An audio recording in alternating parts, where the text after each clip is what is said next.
Tu familia no te odia porque eres arrogante. Te odia porque tu éxito les obliga a mirar el espejo de todo lo que ellos nunca se atrevieron a ser. Y lo peor de todo, este odio no es una elección consciente, es un mecanismo psíquico automático que ni siquiera saben que está ocurriendo. ¿Por todos los complejos del inconsciente? Yo, Carl Jung, pensé que ya había visto todas las formas en que las familias se sabotean entre sí, pero cuando comencé a estudiar lo que sucede cuando un miembro decide brillar mientras los otros permanecen en la oscuridad, descubrí algo perturbador: la familia entera se convierte en una máquina inconsciente de destrucción. ¿Alguna vez lograste algo importante, y en lugar de celebrarlo contigo, tu madre dijo, ay, pero no te vayas a creer mucho? ¿O tu hermano de repente dejó de hablarte después de que compraste tu casa? O en la cena familiar todos celebran al primo que sigue igual de fracasado, pero cuando mencionas tu ascenso, se hace un silencio incómodo. No estás imaginando cosas. No es paranoia. Es un fenómeno psicológico tan real y documentado como la gravedad. Y aquí está la verdad que nadie te dice: cuanto más exitoso te vuelves, más intenso se vuelve el rechazo. Porque tu crecimiento no solo te cambia a ti, reconfigura toda la dinámica psíquica familiar. Cuando empecé a trabajar con familias en mi consultorio en Zúrich a principios del siglo XX, noté un patrón escalofriante: los pacientes más exitosos eran precisamente los más atacados por sus propias familias. No por enemigos. No por extraños. Por la gente que supuestamente debería amarlos incondicionalmente. Y lo descubrí: existe algo que yo llamé la sombra colectiva familiar, un concepto que desarrollé profundamente en mi obra Símbolos de la Transformación en 1912. Es como un contrato inconsciente que toda familia firma sin siquiera saberlo: todos permaneceremos mediocres juntos, y quien se atreva a romper ese pacto será castigado. Décadas después, un colega brillante llamado Murray Bowen tomó estas ideas sobre proyección y sombra, y las desarrolló aún más cuando estudió sistemas familiares, confirmando científicamente lo que yo ya intuía. Y antes de que pienses que exagero o que tu familia es un caso único, quédate hasta el final de este vídeo porque voy a revelarte las 3 razones psicológicas exactas por las que tu éxito activa el mecanismo de sabotaje familiar, y más importante aún, cómo proteger tu crecimiento sin tener que cortar lazos con tu familia. Porque aquí está la paradoja: puedes mantener la conexión familiar sin sacrificar tu individuación. Y si eres nueva por aquí en este canal donde analizamos la mente humana desde la psicología profunda, considera suscribirte, porque lo que vamos a discutir hoy va a cambiar completamente la forma en que entiendes las dinámicas familiares. Déjame explicarte algo que va a hacer que todo tenga sentido. Cuando yo hablaba de la sombra, la mayoría de las personas piensa que me refería solo a esa parte oscura e individual que cada uno esconde: los celos, la envidia, la rabia que no queremos admitir. Pero hay algo mucho más profundo y peligroso: la sombra colectiva. Y cuando esta sombra existe dentro de un sistema familiar, se convierte en una fuerza invisible que controla a todos los miembros como si fueran marionetas psíquicas. Imagina que tu familia es como una orquesta donde todos acordaron tocar en un tono específico, el tono de la mediocridad cómoda. Nadie lo dijo explícitamente, nadie firmó un documento, pero hay un acuerdo inconsciente que dice: aquí todos somos iguales, nadie destaca, nadie brilla demasiado. Y funciona perfectamente hasta que alguien, tú por ejemplo, decides tocar en un tono diferente. Aquí es donde la cosa se pone fascinante y perturbadora al mismo tiempo. Cada miembro de tu familia tiene una sombra personal: los sueños que abandonaron, las ambiciones que enterraron, el coraje que nunca tuvieron. Tu padre quizás soñó con ser empresario pero eligió la seguridad del empleo público. Tu madre tal vez quería estudiar una carrera pero se quedó cuidando a todos.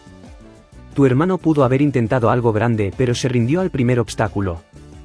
Todas esas partes no vividas, todos esos yo pude haber sido, se convierten en la sombra colectiva de la familia. Y aquí está el mecanismo psíquico crucial: cuando tú tienes éxito, cuando tú te atreves a hacer lo que ellos no hicieron, te conviertes automáticamente en la pantalla de proyección de toda esa sombra reprimida. No es que te odien a ti. Odian el reflejo de lo que ellos pudieron ser y no fueron. Y así es como te conviertes en lo que yo identifiqué como el chivo expiatorio psíquico de la familia. Murray Bowen, ese colega que mencioné antes, estudió esto décadas después y lo llamó el miembro diferenciado del sistema familiar.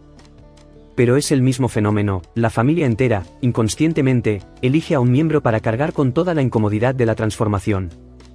Tú no pediste ese papel. Simplemente te atreviste a crecer.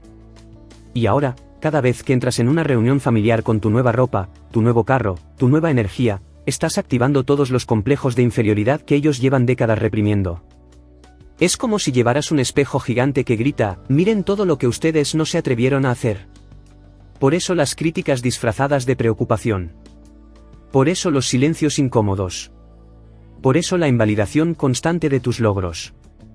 Y aquí está la paradoja más cruel de todas, ellos realmente te aman.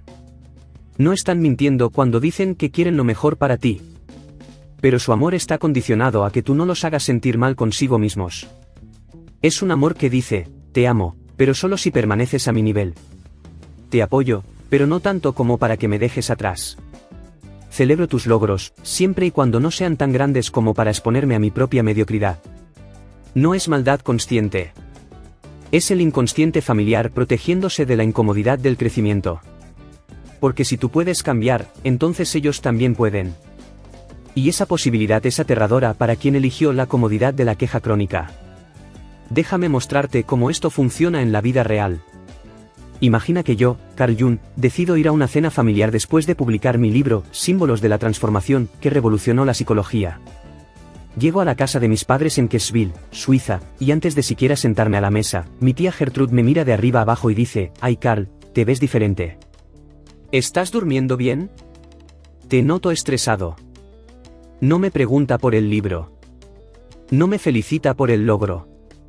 Inmediatamente busca la grieta, el defecto, algo que la haga sentir mejor consigo misma. Luego mi primo Friedrich, que lleva 20 años en el mismo empleo que odia, comenta, claro, es fácil escribir libros cuando tienes tanto tiempo libre. Algunos tenemos que trabajar de verdad.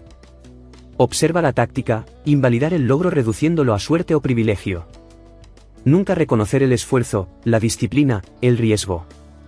Porque si admite que trabajé duro, tendría que preguntarse por qué él no hace lo mismo. Y mientras tanto, mi madre, con esa sonrisa agridulce que todas las madres latinas dominan a la perfección, dice la frase letal, está muy bien tu libro, hijo, pero no te vayas a creer mucho. La soberbia es fea. Ahí está, el golpe disfrazado de virtud. La mediocridad disfrazada de humildad. Ahora imagina que tengo un grupo de WhatsApp con mi familia extendida, porque aparentemente en el futuro todos van a comunicarse por una aplicación de mensajería instantánea, lo cual me parece fascinante y aterrador al mismo tiempo. Decido compartir una noticia, querida familia, me invitaron a dar una conferencia en la Universidad de Viena sobre el inconsciente colectivo. Envío el mensaje a las 10 de la mañana. Pasan 3 horas. Nadie responde. Pero a las 2 de la tarde, mi prima Elga comparte una foto de su gato con el texto, miren a mi menino, ¿no es hermoso? Y boom, inmediatamente 15 personas responden, ¡ay qué precioso, qué ternura, me encanta! Mi conferencia internacional, silencio absoluto. El gato de Elga, celebración masiva. Esto no es coincidencia. Es sabotaje psíquico inconsciente. La familia puede tolerar el éxito pequeño, cotidiano, inofensivo como un gato bonito. Pero el éxito real, el que implica crecimiento y transformación, ese genera un vacío tan incómodo que prefieren ignorarlo.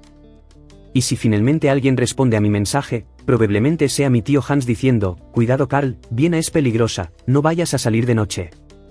Otra vez, convertir el logro en motivo de miedo y preocupación. Pero el mecanismo más sofisticado de todos es lo que yo llamo la comparación imposible.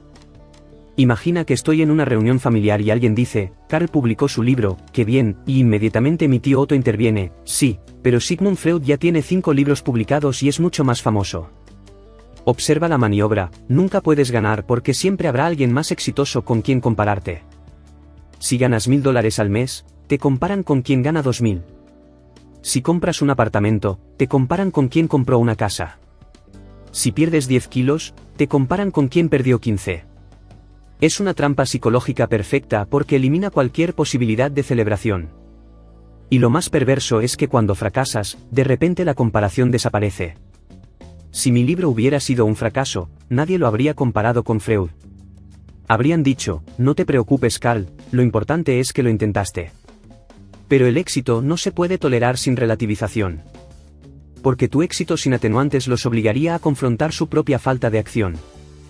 Entonces inventan una escala móvil donde tú nunca puedes alcanzar el punto de suficientemente exitoso como para merecer reconocimiento genuino.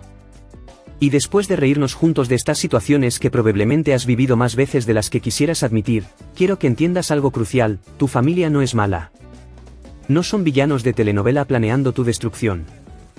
son personas atrapadas en sus propias sombras no integradas, proyectando en ti todo lo que duele reconocer en ellos mismos. El tío que te critica por ser muy ambicioso, probablemente abandonó sus propias ambiciones hace décadas y ahora la única forma de vivir con esa decisión es convencerse de que la ambición es mala. La madre que te dice, no te creas mucho, está repitiendo el mismo mensaje que le grabaron a ella cuando era joven y quiso brillar. El hermano que dejó de hablarte después de tu ascenso está lidiando con su propia sensación de estancamiento y no tiene las herramientas emocionales para celebrarte sin sentirse disminuido. Todo esto es la sombra colectiva familiar en acción, un sistema inconsciente que se perpetúa generación tras generación, castigando la individuación para mantener la ilusión de unidad.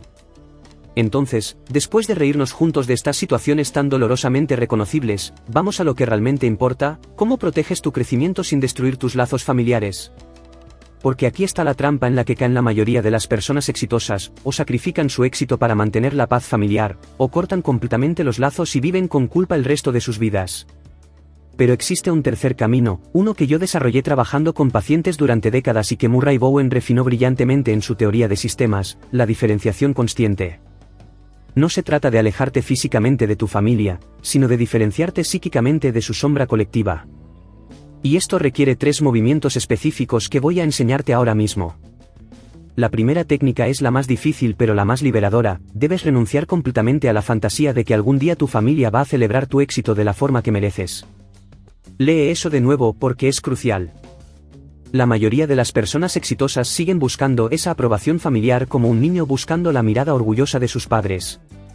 Cada logro nuevo es un intento inconsciente de finalmente escuchar: estoy orgulloso de ti. Pero mientras sigas necesitando esa validación, seguirás siendo vulnerable al sabotaje. Aquí está el ejercicio práctico: durante los próximos 30 días, antes de compartir cualquier logro con tu familia, pregúntate: ¿estoy compartiendo esto para informar o para buscar validación? Si la respuesta honesta es buscar validación, entonces no lo compartas todavía. Primero celebra ese logro con personas que sí pueden alegrarse genuinamente por ti: amigos, mentores, colegas que están en tu mismo nivel de crecimiento. Valida tu propio éxito internamente antes de exponerlo al campo minado emocional familiar. Y cuando finalmente lo compartes con tu familia, lo haces desde un lugar de información neutral, no de necesidad emocional. Es como la diferencia entre decir: mamá, compré una casa, esperando que salte de emoción, versus decir: mamá, te informo que cambié de dirección, sin expectativas. La segunda técnica es lo que yo llamo compartimentalización estratégica, y Bowen lo llamó establecer límites emocionales claros dentro del sistema. Básicamente significa esto: no toda tu vida necesita ser accesible para tu familia. Tú puedes amar a tu familia y simultáneamente mantener zonas de tu existencia completamente privadas donde ellos no tienen acceso. Piensa en tu vida como una casa con múltiples habitaciones. Tu familia puede tener acceso a la sala de estar, conversaciones superficiales, eventos sociales, las noticias básicas. Pero tu oficina privada, donde ocurren tus proyectos más importantes, tus planes de crecimiento, tus victorias significativas, esa puerta permanece cerrada para ellos. No por maldad, sino por protección psíquica. Aquí está el ejercicio: haz una lista de 3 áreas de tu vida donde tu familia consistentemente invalida, critica o sabotea. Puede ser tu vida profesional, tus finanzas, tus relaciones románticas, tu apariencia física. Ahora, toma la decisión consciente de nunca volver a discutir esos temas con ellos. Cuando te pregunten sobre esos temas, tienes respuestas genéricas preparadas: todo bien por ahí, sin novedades, prefiero no hablar de eso ahora. Y redirige la conversación inmediatamente. Al principio se van a sentir excluidos, tal vez incluso ofendidos. Perfecto. Esa incomodidad es la señal de que estás estableciendo límites saludables. No les debes acceso total a tu vida solo porque comparten tu apellido. Y ahora la técnica más poderosa de todas, la que transforma completamente tu experiencia en reuniones familiares: la traducción psicológica en tiempo real. Cada vez que tu familia te ataca, critica o invalida, en lugar de tomarlo personalmente, inmediatamente traduces lo que están diciendo desde el lenguaje de la sombra. Cuando tu madre dice: no te creas mucho, tú internamente traduces: tengo miedo de que me dejes atrás y eso me recuerda todo lo que yo no me atreví a ser. Cuando tu hermano dice: tienes suerte, tú traduces: estoy lidiando con mi propia sensación de fracaso y no tengo recursos emocionales para celebrarte sin sentirme disminuido. Cuando tu tía dice: ay, pero debes estar tan estresado, traduces: necesito encontrar algo negativo en tu éxito para equilibrar mi propia incomodidad con tu crecimiento. Esta traducción te permite responder con compasión en lugar de reactividad. En lugar de discutir, simplemente dices, entiendo tu preocupación o gracias por tu perspectiva y sigues adelante. No intentas convencerlos. No justificas tu éxito. No peleas. Simplemente reconoces que están hablando desde su sombra, no desde la realidad. Y aquí está lo revolucionario: una vez que dominas esta técnica, las reuniones familiares dejan de ser campos de batalla emocionales y se convierten en fascinantes estudios de caso psicológico. Empiezas a observar las dinámicas con curiosidad científica en lugar de dolor personal. Ahora, seamos completamente honestos sobre lo que puedes esperar cuando aplicas estas técnicas. Durante las primeras semanas, tu familia va a intensificar los ataques. Es lo que yo llamo el último intento del sistema para restaurar el equilibrio anterior. Van a notar que algo cambió en ti, que ya no reaccionas como antes, y eso los va a incomodar aún más. Pueden acusarte de ser distante, frío, o de creerte superior. Perfecto. Mantén el curso. Después de aproximadamente 2 o 3 meses, algo extraordinario empieza a suceder, o tu familia gradualmente acepta tu nueva forma de relacionarte y los vínculos se vuelven más saludables, o las interacciones se reducen naturalmente a un nivel manejable donde pueden coexistir sin destruirse mutuamente. Y aquí está la verdad más importante: tal vez nunca tengas la familia emocionalmente madura que desearías tener. Tal vez nunca recibas ese reconocimiento genuino que mereces. Pero puedes tener éxito, paz interior, y una relación cordial con tu familia simultáneamente. No tienes que elegir entre tu crecimiento y tu familia. Solo tienes que renunciar a la fantasía de que tu familia va a ser tu comité de celebración. Entonces, recapitulando todo lo que descubrimos juntos hoy, tu familia no te odia por ser exitoso, te rechaza porque tu éxito activa la sombra colectiva familiar, ese contrato inconsciente donde todos acordaron permanecer mediocres juntos. Tú no elegiste convertirte en el chivo expiatorio psíquico de la familia, simplemente te atreviste a romper la participación mística y eso generó un terremoto emocional en todo el sistema. Y lo más importante, ahora tienes las herramientas para proteger tu crecimiento sin destruir tus lazos familiares. Pero quiero dejarte con una verdad que me tomó décadas comprender completamente: el rechazo de tu familia a tu éxito no es la tragedia. La tragedia sería que ese rechazo te convenciera de volver a la mediocridad para recuperar su aprobación. Porque cada vez que una persona se atreve a individuarse, a crecer, a brillar a pesar del sistema familiar que intenta mantenerla pequeña, esa persona no solo se libera a sí misma. Está rompiendo cadenas generacionales. Está mostrándole a la siguiente generación que es posible ser exitoso y ser uno mismo. Está reescribiendo el guión familiar para todos los que vengan después. Tu éxito incomoda a tu familia hoy, pero puede ser la semilla de liberación para tus hijos, tus sobrinos, las generaciones futuras que verán en ti la prueba de que se puede salir del sistema sin destruirse en el proceso. Y ahora quiero saber de ti, ¿cuál de las 3 técnicas que compartí hoy vas a aplicar primero? ¿El desapego emocional de la validación familiar, la compartimentalización estratégica, o la traducción psicológica en tiempo real? Déjame saber en los comentarios cuál resuena más contigo y por qué. Me encanta leer sus experiencias porque cada historia confirma que este fenómeno es universal, independientemente del país, la cultura o la clase social. Si este vídeo te ayudó a entender por qué tu éxito genera tanto conflicto familiar, regálame un like porque eso le dice a YouTube que este contenido vale la pena y debe mostrárselo a más personas que lo necesitan. Y si eres nueva en este canal donde exploramos la mente humana desde la psicología profunda de Carl Jung, suscríbete y activa la campanita porque cada semana analizamos un fenómeno diferente de la cultura moderna bajo esta lente psicológica. La próxima semana vamos a hablar sobre algo igual de fascinante y perturbador. Y te dejo con esto: el privilegio de una vida es convertirte en quien realmente eres. No en quien tu familia necesita que seas para sentirse cómoda. En quien tú realmente eres. Hasta la próxima.